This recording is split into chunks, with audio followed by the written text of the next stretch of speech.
Hello dear students. तो देखिए, last lecture में हमने आपके डी ब्लॉक में एक इम्पोर्टेंट कंपाउंड के बारे में पढ़ा था। वो था आपका पोटेशियम परमैंगनेट KMnO4। ठीक है, एक स्ट्रॉन्ग ऑक्सीडाइजिंग एजेंट होता है।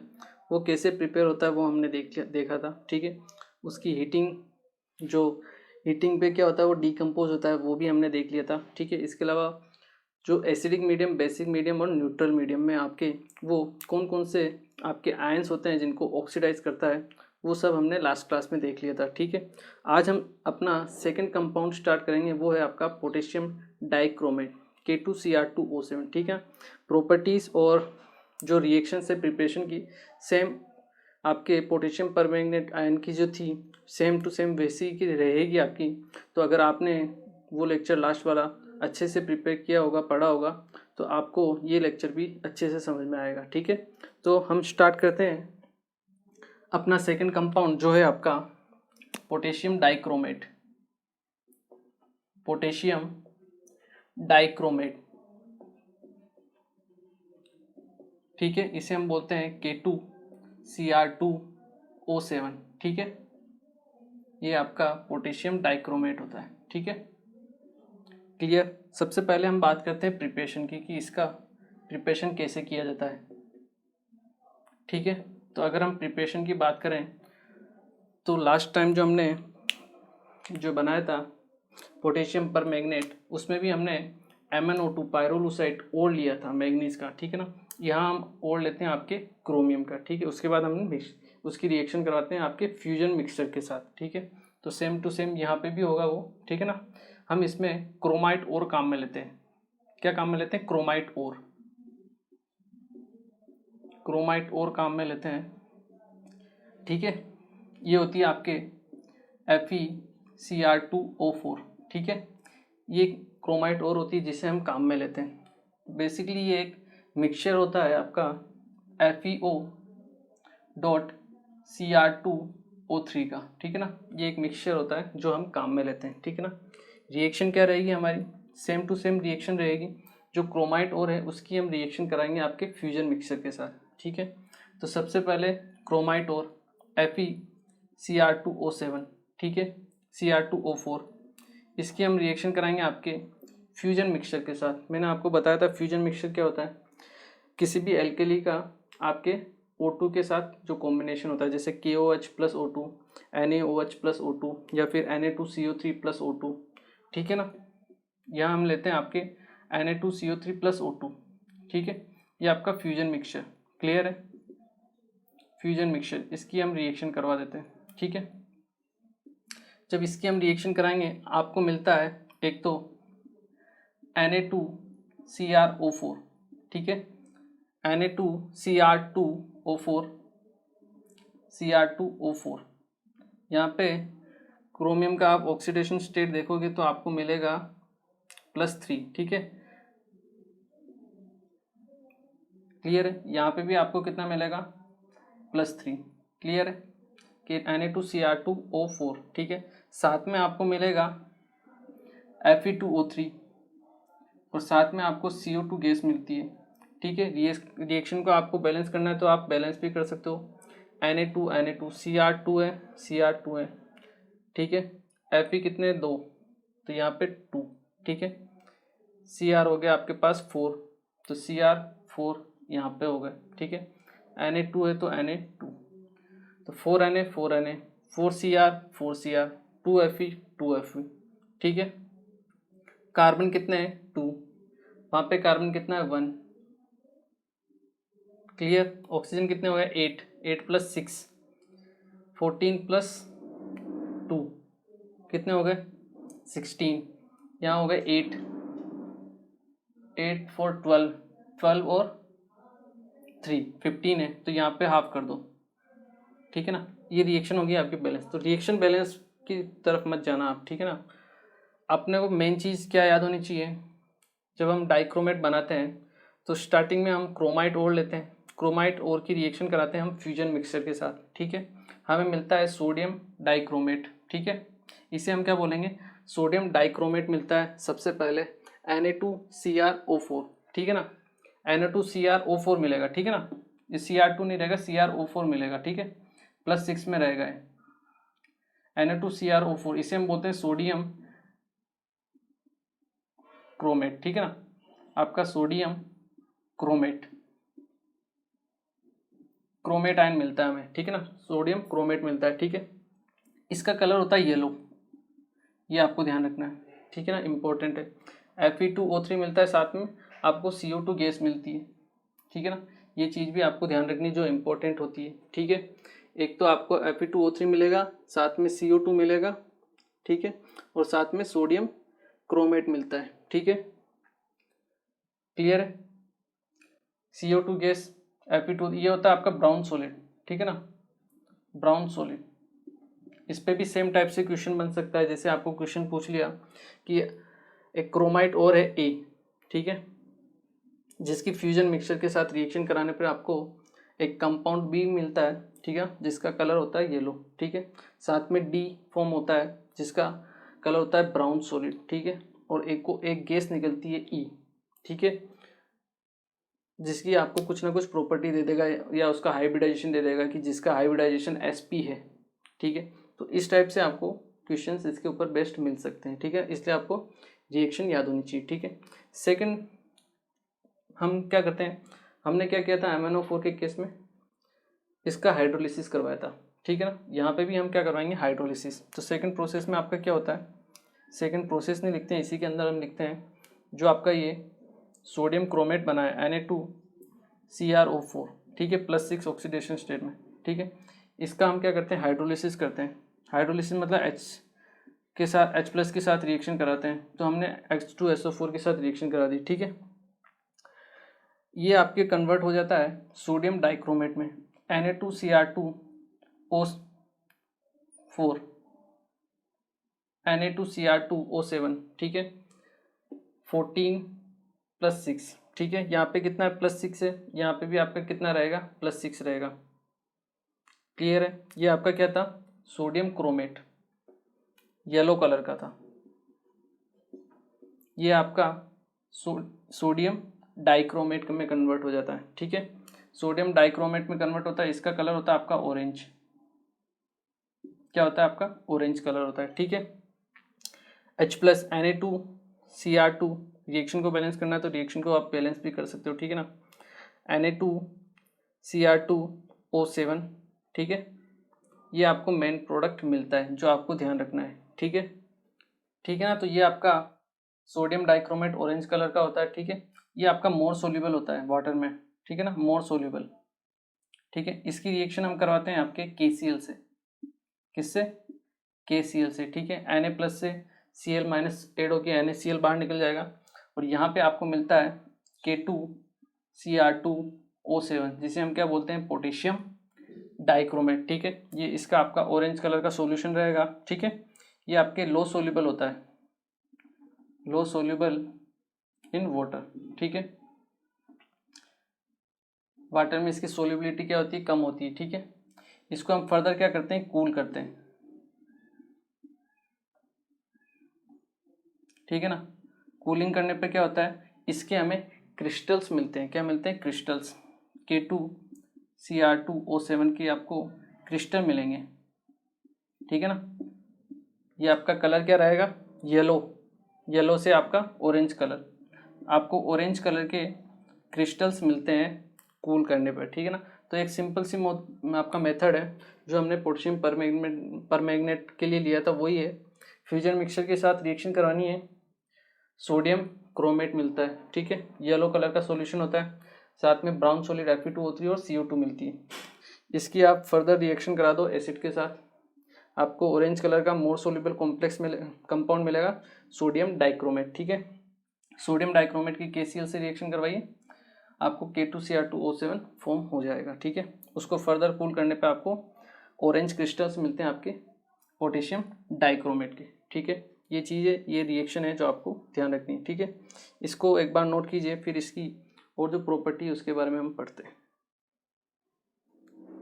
ओके।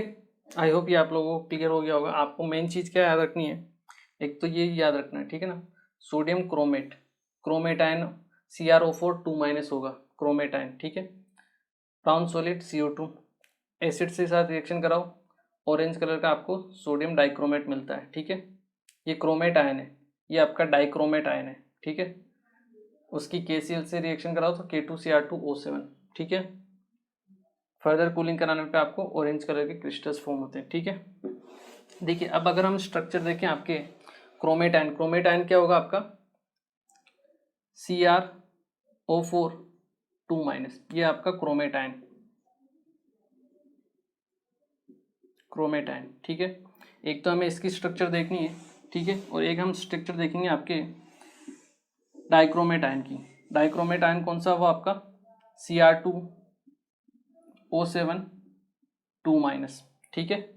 इसकी अगर हमें स्ट्रक्चर देखें तो देखिए कैसे होती है इनकी स्ट्रक्चर भी इंपॉर्टेंट होती है, ठीक है ना, मैं आपको पहले बता चुका हूँ। स्ट्रक्चर की अगर हम बात करें, ठीक है, कैसे बनाएंगे, वही क्रोमियम, ठीक है, डबल बॉन्ड O, दो 2- है तो 2 ऑक्सीजन पे आपका माइनस का चार्ज, क्लियर है। 1 2 3 4 sp3 hybridization tetrahedral structure, clear है।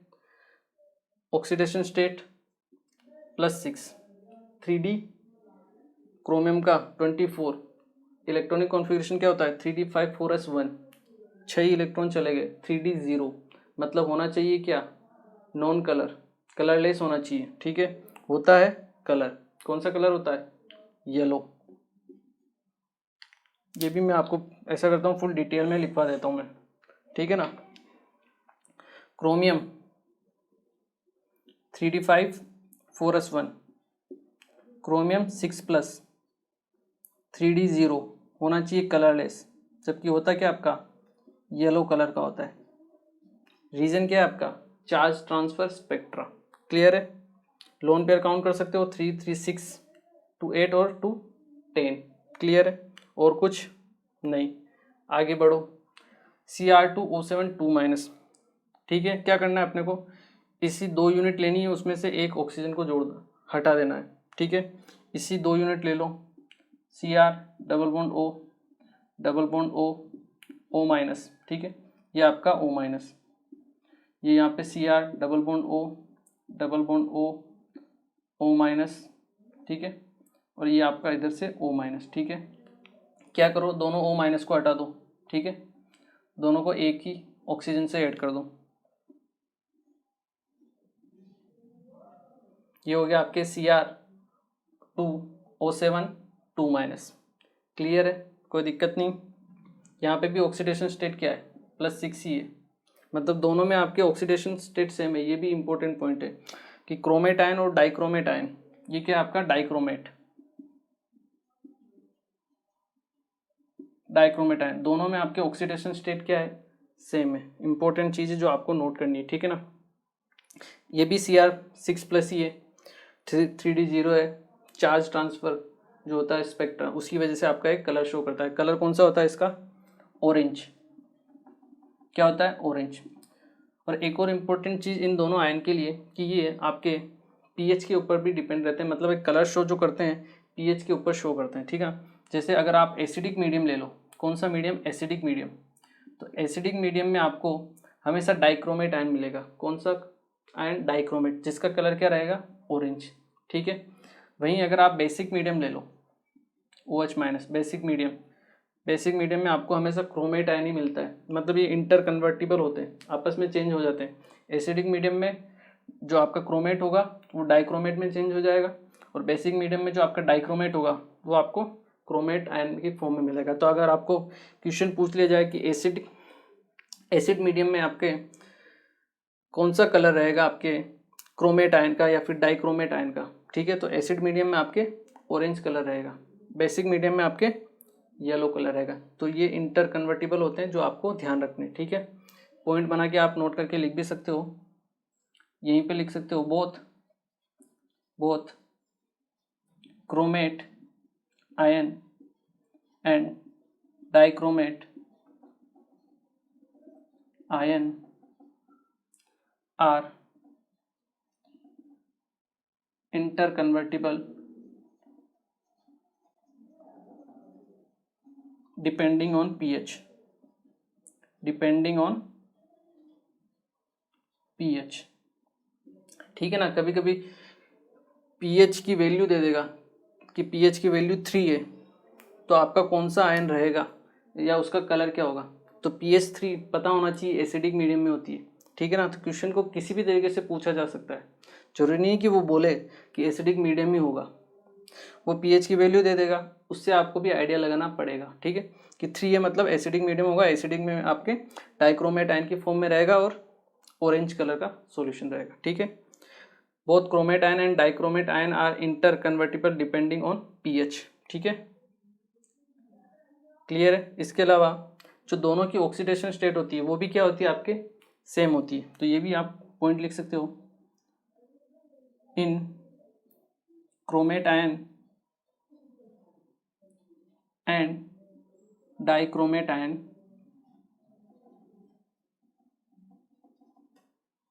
both have same oxidation state which is 6 +6, क्या है आपकी +6। ठीक है, ये इंपॉर्टेंट चीज़ है जो आपको ध्यान रखनी है। ठीक है, इसके ऊपर एक क्वेश्चन भी बनता है कि लास्ट में जो हमने रिएक्शन देखी थी उसमें हमने पहले पोटेशियम डाइक्रोमेट बनाया था, उसके बाद KClC रिएक्शन करवा के पोटेशियम डाइक्रोमेट बनाया था। ठीक है, पहले सोडियम डाइक्रोमेट था, KClC रिएक्शन के बाद पोटेशियम डाइक्रोमेट बना था। तो ऐसा क्यों हम पोटेशियम डाइक्रोमेट को ही आपकी जितनी भी लेबोरेटरी रहती है वहाँ पे टाइट्रेशन के लिए काम में लेते हैं, सोडियम डाइक्रोमेट को क्यों नहीं ले सकते, तो वो भी हम क्वेश्चन देखते हैं। पहले एक बार आप इसे नोट कीजिए। ओके, देखिए अब हम देखते हैं कि हमने जो सोडियम डाइक्रोमेट था उसको क्यों यूज़ नहीं किया और पोटेशियम डाइक्रोमेट को क्यों यूज़ किया। ठीक है ना, या फिर आपकी जो टाइट्रेशन वगैरह होती है वहाँ पे आप पोटेशियम डाइक्रोमेट को यूज़ करते हो लैब में, जबकि सोडियम डाइक्रोमेट को यूज़ में नहीं लेते हो, रीज़न क्या हो सकता है। ठीक है, देखिए एक तो होता है आपके पास Na2Cr2O7 सोडियम डाइक्रोमेट। ठीक है, एक होता है आपके पास K2Cr2O7 पोटेशियम डाइक्रोमेट, इसको हम यूज में लेते हैं एज ए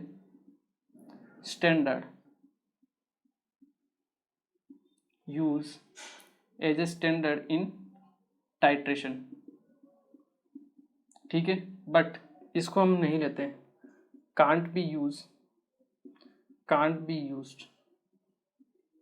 वाई, इसको हम क्यों यूज में नहीं ले सकते। ठीक है, तो इसका रीज़न क्या है, रीज़न ये है कि ये जो होता है आपका सोडियम डाइक्रोमेट, ये होता है नेचर में आपके हाइग्रोस्कोपिक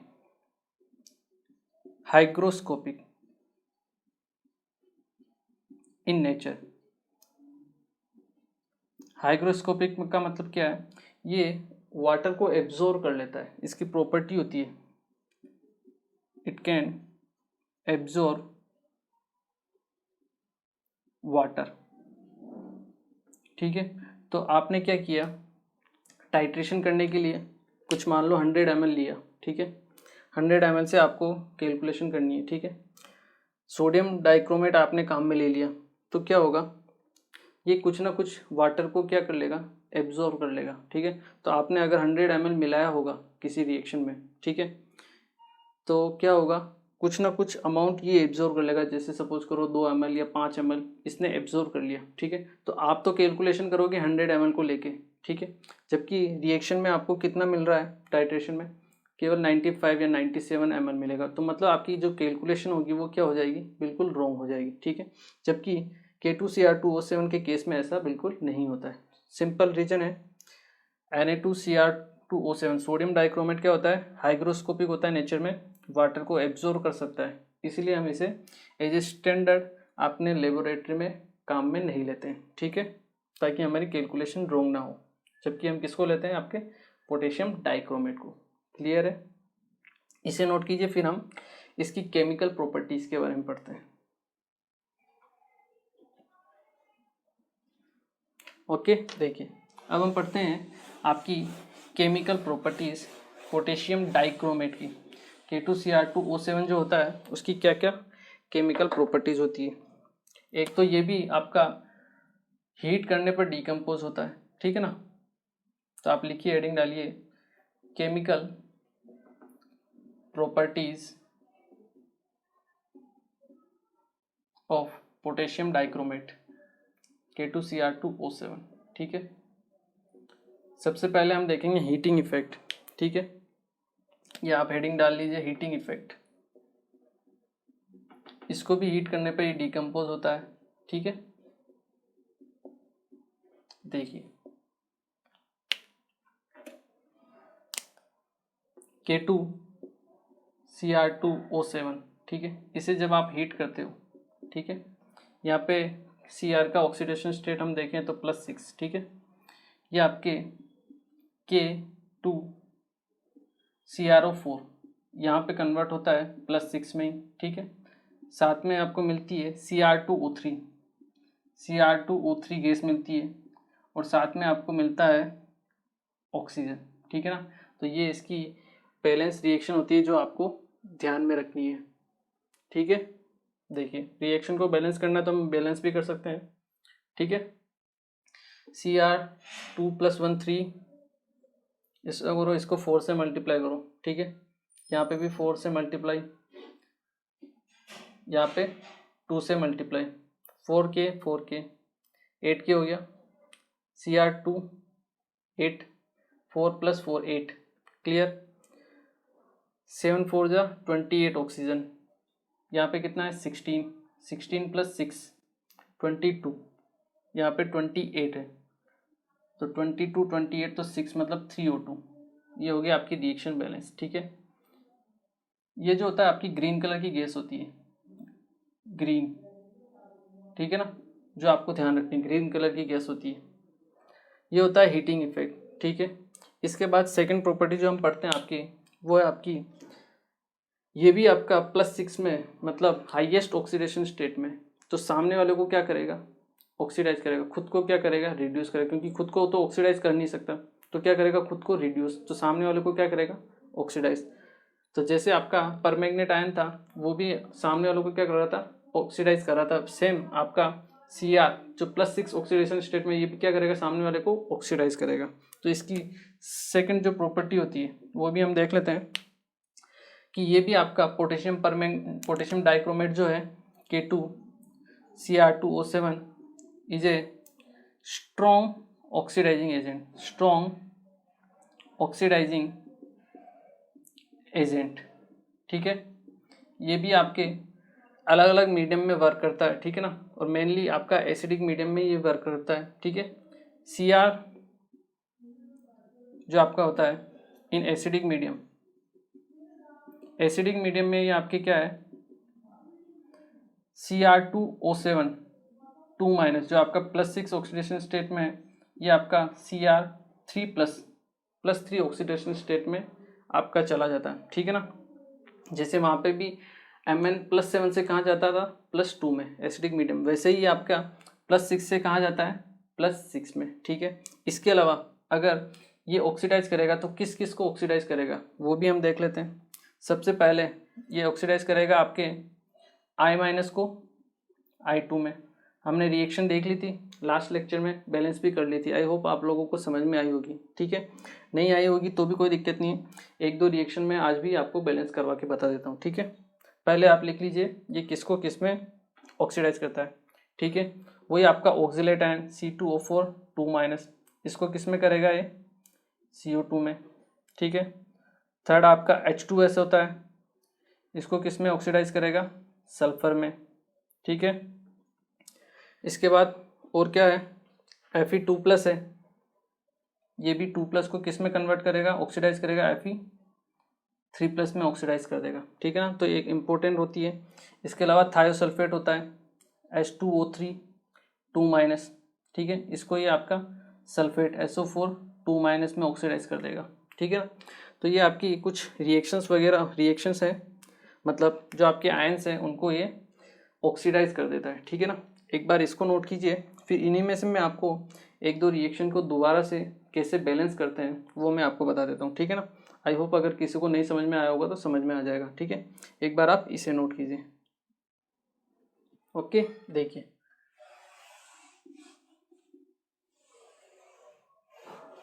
लास्ट लेक्चर में मैंने आपको शायद ऑक्जेलेट की बताई थी और आयरन की बताई थी, ठीक है ना। तो इस बार मैं आपको आई की बता देता हूँ, ठीक है, ताकि आपको आइडिया आ जाएगा, ठीक है। देखिए आई माइनस की रिएक्शन हम करवाते हैं किसके साथ, आपके Cr2O7 2 माइनस के साथ, आपका डाइक्रोमेटाइन, ठीक है। एसिडिक मीडियम है, H+ ऐड होगा, ठीक है, बिल्कुल same to same method, clear. Cr+6 से कहाँ जाएगा, +3 में, Cr3+। I- कहाँ जाएगा, I2 में, क्लियर है। साथ में H2O जोड़ दो, कितने हैं हम बाद में बैलेंस कर लेंगे, ठीक है।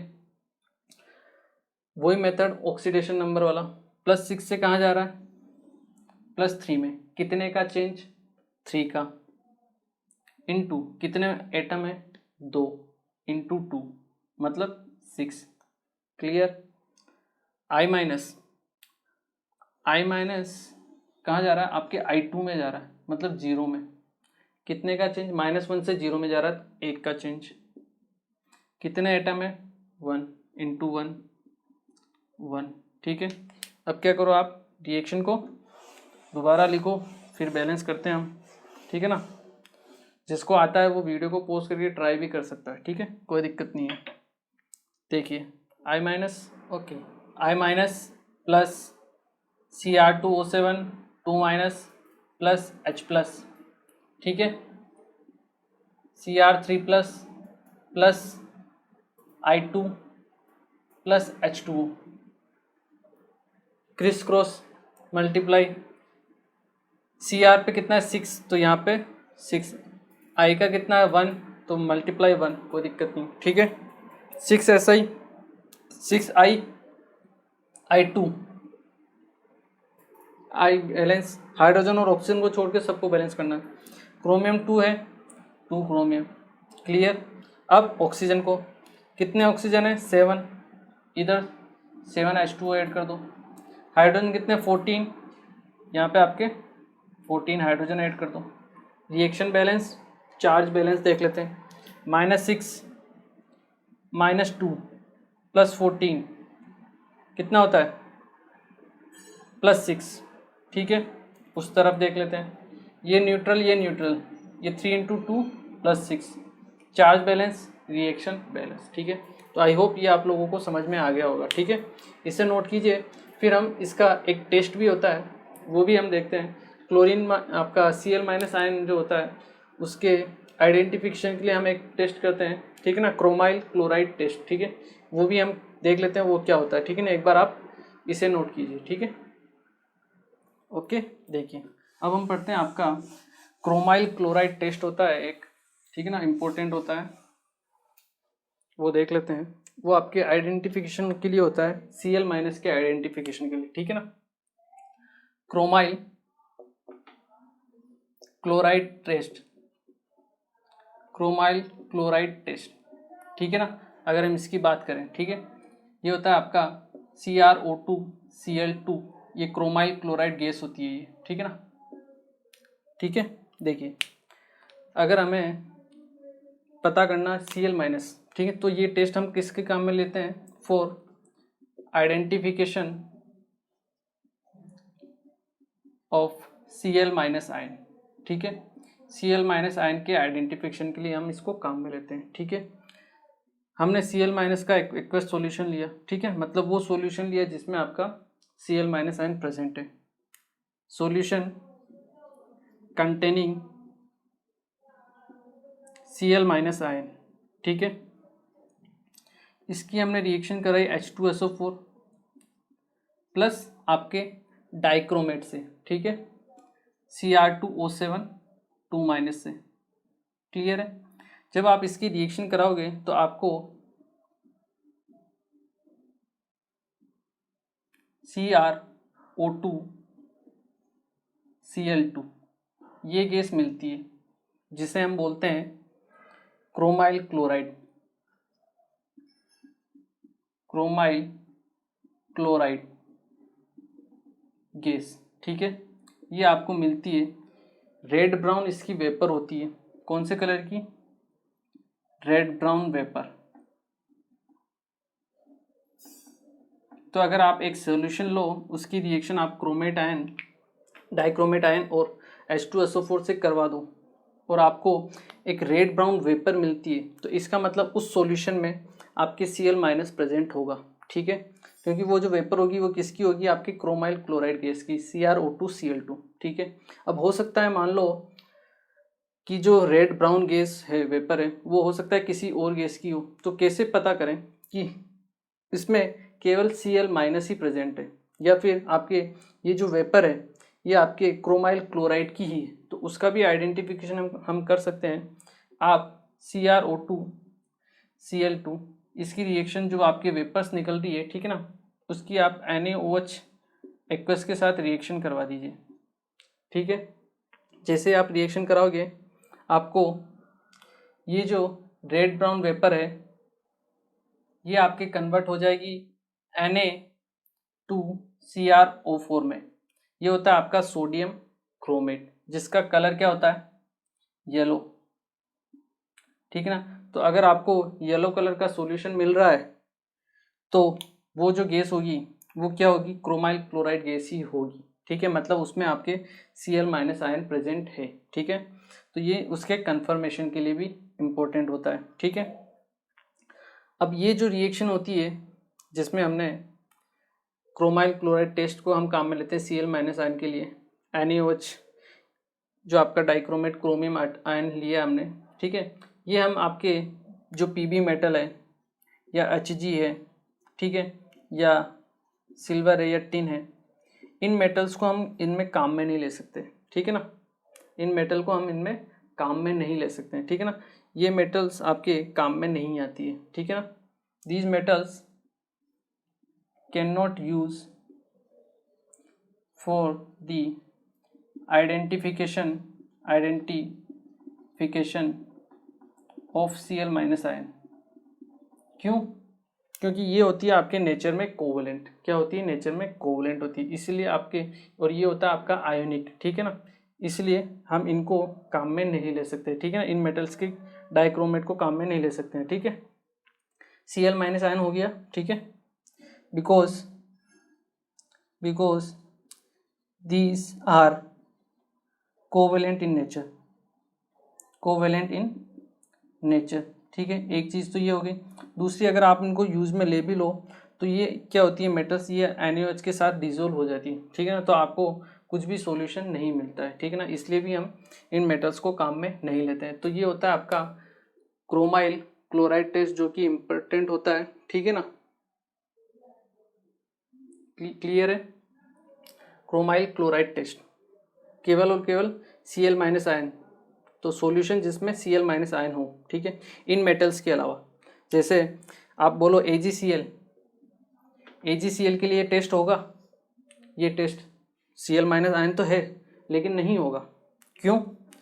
क्योंकि Ag मेटल आपके क्या है, नेचर में कोवलेंट रहेगी और साथ में आपके NaOH के साथ वो डिजोल्व भी हो जाएगी। तो ये जो आपके AgCl रहेगा ये आपका ये टेस्ट शो नहीं करेगा, ठीक है ना। तो ये एक इम्पोर्टेंट चीज़ है जो आपको ध्यान रखनी है, ठीक है।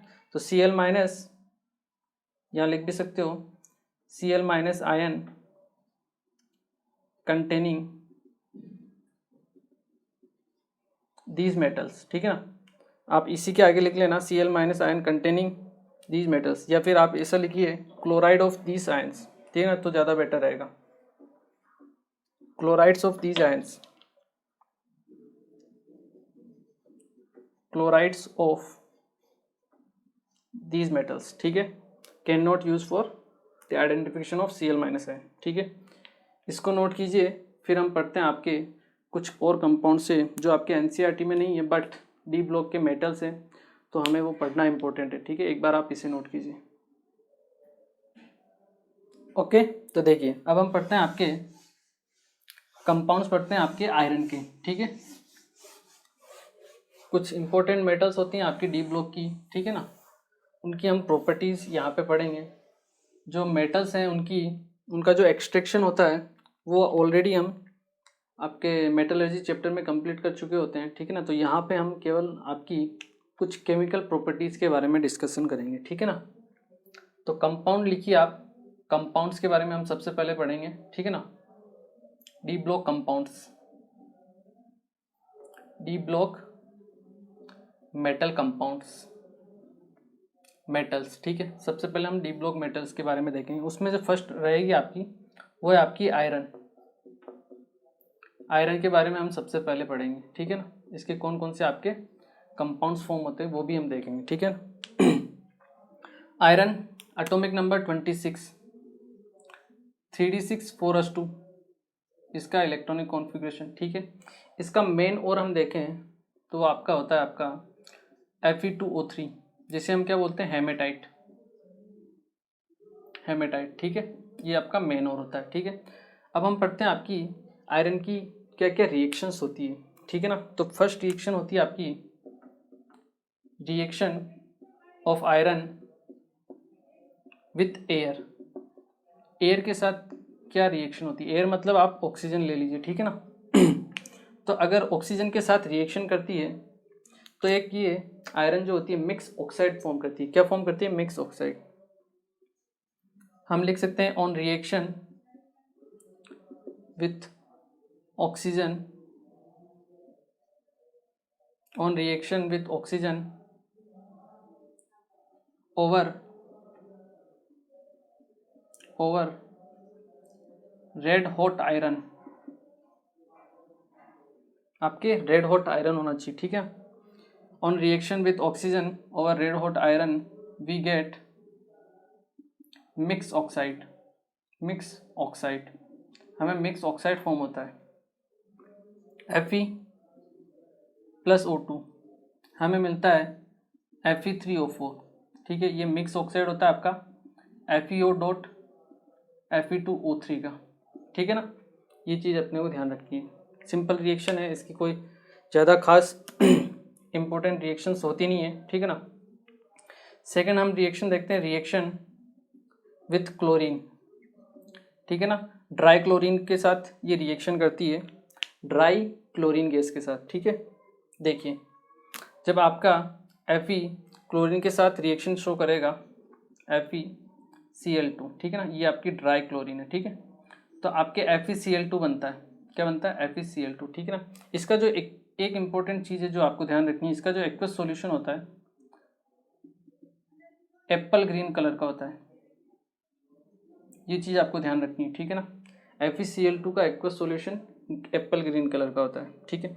वहीं अगर हम Cl2 को एक्सेस में ले लेते हैं तो हमें FeCl3 मिल जाता है। क्या मिल जाता है, FeCl3, वो हम देखेंगे जब हम आयरन का कंपाउंड पढ़ेंगे FeCl3, ठीक है ना। तो उसको बनाने की एक प्रोसेस रहेगी ये, जो मैं आपको यही बता देता हूँ कि आयरन की क्लोरीन के साथ रिएक्शन करवा दो, लेकिन आपका जो आयरन रहेगा वो क्या रहेगा, मतलब अगर क्लोरीन एक्सेस में है तो आपको FeCl3 मिलता है, ठीक है ना। तो इससे भी हम बना सकते हैं, ठीक है, क्लियर। थर्ड जो रिएक्शन है आपकी, यहाँ पे भी आपका आयरन जो होता है रेड हॉट होता है, ठीक है ना।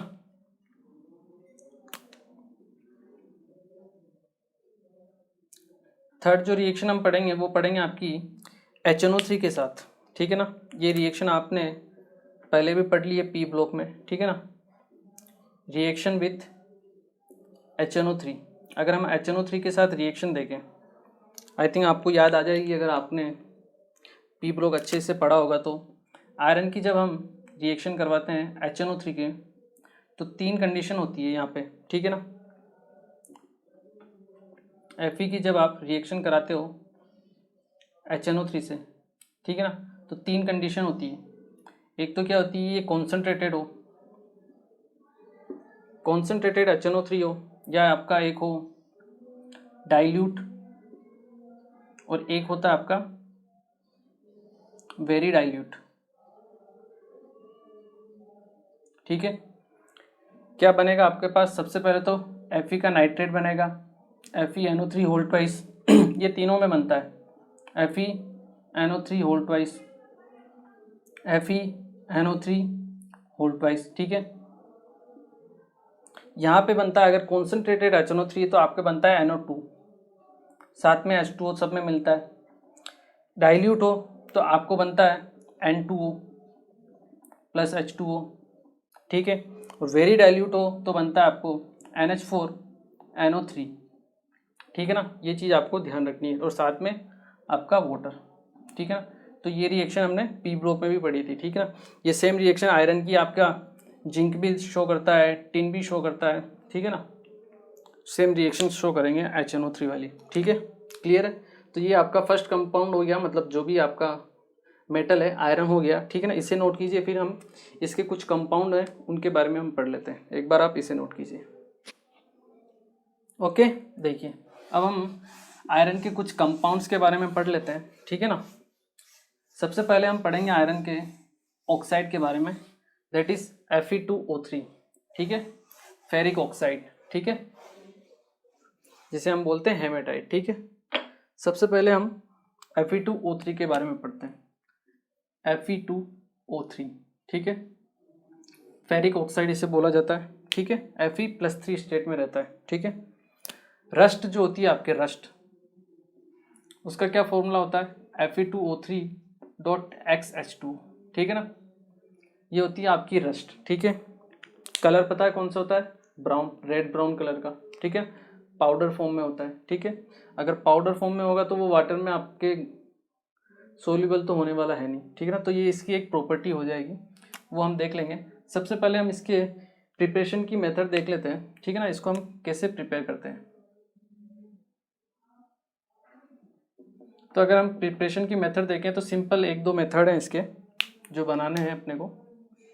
इसमें क्या होता है, ठीक है ना, आप Fe की रिएक्शन करा दो ऑक्सीजन के साथ, या फिर हम देखते हैं आपकी FeS2, इसे हम बोलते हैं फूल्स कोल्ड। क्या बोलते हैं इसे, फूल्स कोल्ड, ठीक है। FeS2 की ऑक्सीजन के साथ रिएक्शन करा दो, ठीक है, आपको Fe2O3 मिलेगा और साथ में मिलेगी SO2 गैस, ठीक है। रिएक्शन को बैलेंस भी कर सकते हो आप, 2Fe 2Fe, 4S 4S, 4 2 8 और 3 11 ऑक्सीजन, तो यहाँ पे 11/2 ऑक्सीजन, ठीक है। ये सिंपल मेथड होता है, ठीक है। इसके अलावा एक और मेथड होता है आपका, जिसमें आप क्या करते हो, FeSO4 इसे हीट करते हो, ठीक है। FeSO4 को हीट करने पे आपको क्या मिलेगा, एक तो Fe2O3 मिलेगा, साथ में मिलता है आपको SO2 प्लस SO3 गैस, ठीक ना। ये इंपॉर्टेंट है, दोनों गैसें नेचर में कैसी होती है पता होना चाहिए आपको, एसिडिक होती है।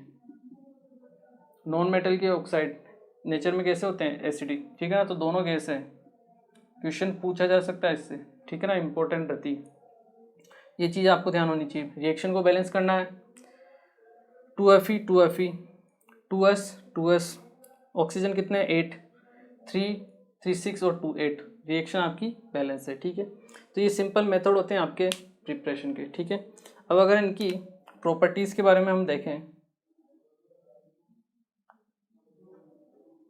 प्रॉपर्टीज़, ठीक है,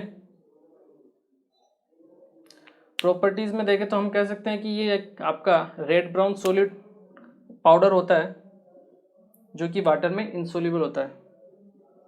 it is red brown powder which is insoluble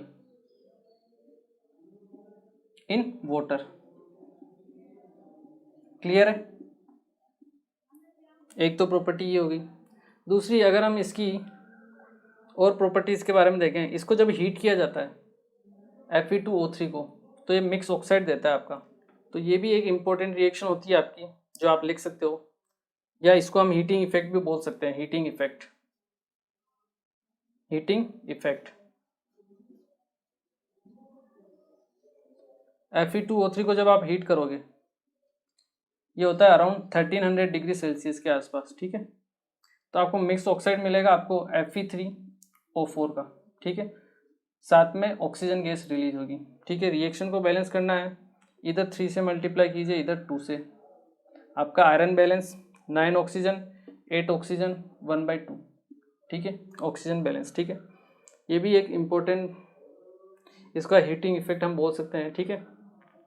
अगर हम इसकी Fe2O3 की क्लोरीन के साथ रिएक्शन करा देते हैं तो अपने को FeCl3 मिलता है, ठीक है ना।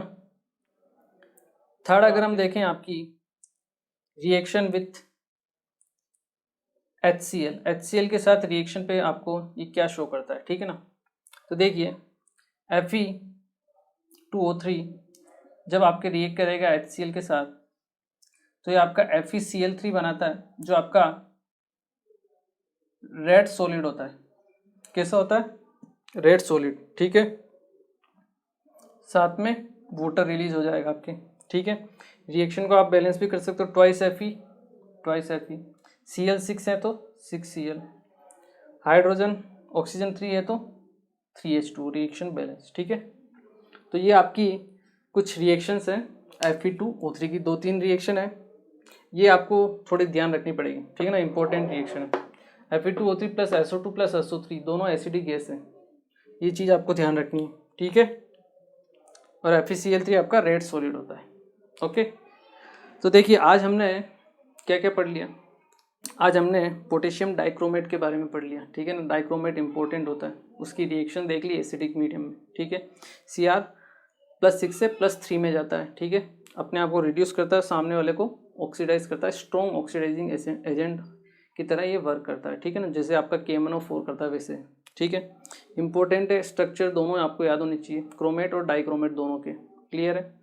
इसके बाद हमने आपके कंपाउंड देखे डी ब्लॉक के मेटल्स में। सबसे पहले हमने स्टार्ट किया आयरन की क्या प्रॉपर्टीज है और उसको कैसे बनाते हैं, प्रिपरेशन, वो मेथड हमने देखे। और आयरन का एक ऑक्साइड हमने देखा Fe2O3, ठीक है। आयरन के आपके और भी दूसरे ऑक्साइड्स और ये आपके कंपाउंड्स होते हैं जो इम्पोर्टेंट होते हैं, उनको हम नेक्स्ट लेक्चर में पढ़ेंगे, ठीक है। तो मिलते हैं नेक्स्ट लेक्चर, थैंक यू।